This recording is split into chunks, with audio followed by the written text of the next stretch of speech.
बिस्मिल्लाहिर्रहमानिर्रहीम। सुनिए, फजर में जगाऊं आपको। सोने से पहले उसने अपनी गुनूदगी में लेटे शोहर को मुखातब किया। उसने नींद में डूबी आंखें खोली और थोड़े कड़वे लहजे में बोला, तुम्हें कितनी दफ़ा कहा है, मैं नींद से नहीं उठ पाता फजर में। सारा दिन का थका हारा होता हूँ। वो उसे देखते हुए बोली, पर नमाज तो फ़र्ज़ है ना। फजर ही क्या, आप कोई भी नमाज अदा नहीं करते, बस जुमा या ईद। इसकी बात सुनकर वो झुंझलाकर बिस्तर पर बैठ गया और कहा, देखो तबस्सुम, तुम नमाज पढ़ती हो, मैं कभी नहीं टोकता, मगर ये बार बार मुझे मत लेक्चर दिया करो। सबने अपना अपना हिसाब देना है। अब सोने दो मुझे और लाइट बंद कर दो। वो फिर बिस्तर पर लेट गया। अच्छा सुनिए, उसके फिर पुकारने पर उसका ज़बत जवाब दे गया, तबस्सुम, एक बार कह दिया तो क्यों वो बहस कर रही हो बार बार। वो कुछ देर के तवक्कुफ के बाद बोली, नमाज का नहीं कह रही, दूसरी बात है। क्या?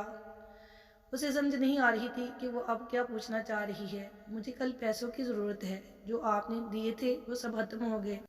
सब खत्म हो गए? उसके लहजे में बला की हैरत थी। खुदा की बंदी, ऐसे कहाँ खर्च किए पैसे?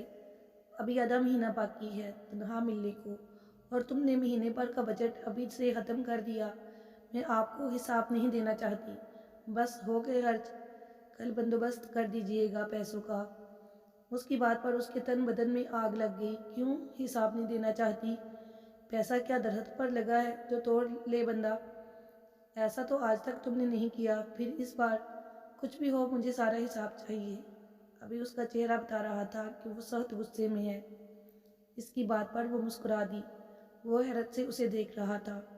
तुम हंस रही हो, मजाक है क्या ये?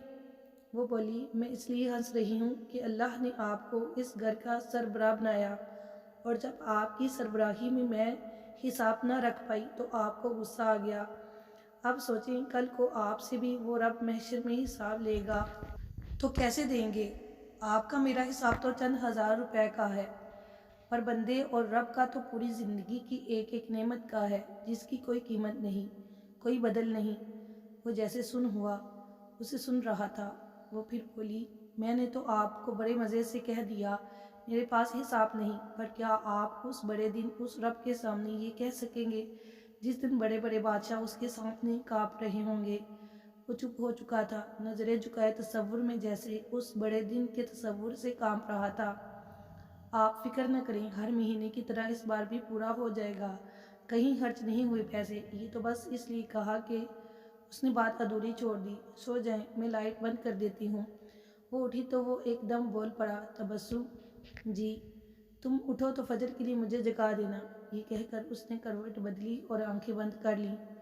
उसकी बीवी ने उसे मुस्कुराकर देखा और बत्ती गुल कर दी। फजर में एक नई रोशनी फूटने वाली थी। अल्लाह ताला हमें भी नमाज फजर अदा करने की तौफीक अता फरमाए। आमीन।